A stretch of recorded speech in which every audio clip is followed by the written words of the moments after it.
Si David at si Bathsheba. Ikalabing-isang kabanata. Nang panahong pumupunta ang mga hari sa digmaan para makipaglaban, hindi sumama si David at nagpaiwan lang siya sa Jerusalem. Sina Joab, ang mga opisyal niya at ang lahat ng sundalo ng Israel ang pinapunta niya.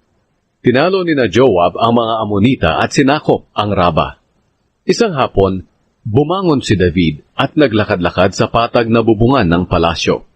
Habang nakatingin siya sa ibaba, may nakita siyang isang magandang babaeng naliligo. Nag-utos si David na alamin kung sino ang babaeng iyon. Napag-alaman niyang ang babae ay si Bathsheba, na anak ni Eliam at asawa ni Uriah na Heteo. Ipinasundo ni David si Bathsheba, at nang dumating ito, sinipingan siya ni David. Katatapos pa lang noon ni Bathsheba ng seremonya ng paglilinis dahil sa buwanan niyang dalaw. Pagkatapos nilang magsiping, umuwi siya. Nabuntis siya at ipinaalam niya ito kay David.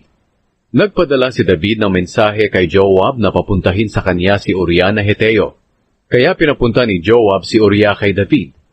Pagdating ni Uriah, tinanong siya ni David kung ano na ang kalagayan ni Joab at ng mga sundalo sa kanilang pakikipaglaban. Pagkatapos sinabi ni David sa kanya, "Umuwi ka muna at magpahinga." Kaya umalis si Uriah sa palasyo at pinadalhan siya ni David ng mga regalo sa bahay niya. Pero hindi umuwi si Uriah sa kanila, kundi roon siya natulog sa pintuan ng palasyo kasama ng mga lingkod ng kanyang amo na si David. Nang malaman ni David na hindi umuwi si Uriah, ipinatawag niya ito at tinanong, "Bakit hindi ka umuwi? Matagal kang nawala sa inyo."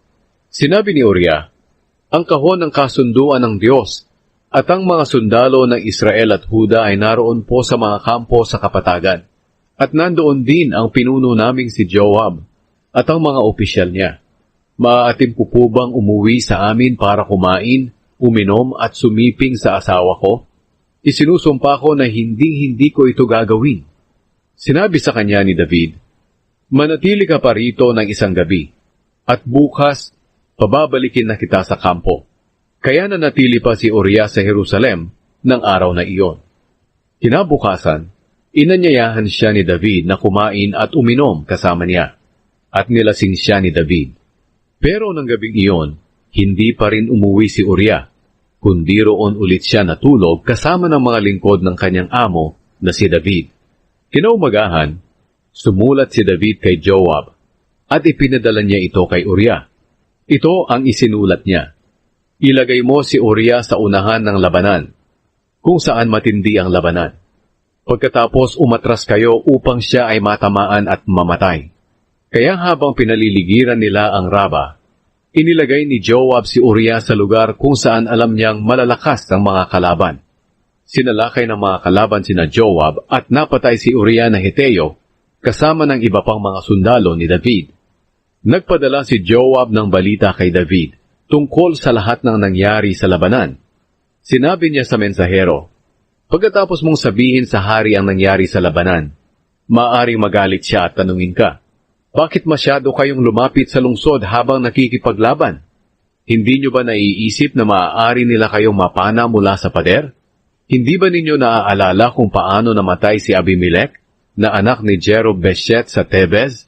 Hindi ba't hinulugan siya ng isang babae ng gilingang bato mula sa itaas ng pader at namatay siya? Bakit lumapit kayo sa pader?' Kung magtatanong siya ng ganito, sabihin mo sa kanya, 'Namatay din po ang lingkod ninyong si Uriah na Heteo.'" Lumakad ang mensahero at pagdating niya kay David, sinabi niya rito ang lahat ng ipinapasabi ni Joab. Sinabi niya kay David, "Sinalakay po kami ng mga kalaban sa kapatagan, pero hinabol po namin sila pabalik sa pintuan ng lungsod nila. Pagkatapos pinana po kami ng mga mamamana na nandoon sa pader, at napatay po ang ilan sa mga sundalo nyo, pati na ang lingkod ninyong si Uriah na Heteo." Sinabi ni David sa mensahero, "Sabihin mo kay Joab na huwag ikalungkot ang nangyari, dahil hindi natin masasabi kung sino ang mamamatay sa labanan. Sabihin mo sa kanya na lakasan niya ang loob niya, at pagbutihin pa niya ang pagsalakay sa lungsod hanggang sa maibagsak ito." Nang malaman ni Bathsheba na napatay ang asawa niyang si Uriah, nagluksa siya. Pagkatapos ng pagluluksa, ipinasundo siya ni David at dinala sa palasyo. Naging asawa siya ni David at hindi nagtagal, nanganak siya ng isang lalaki. Pero ang ginawa ni David ay masama sa paningin ng Panginoon.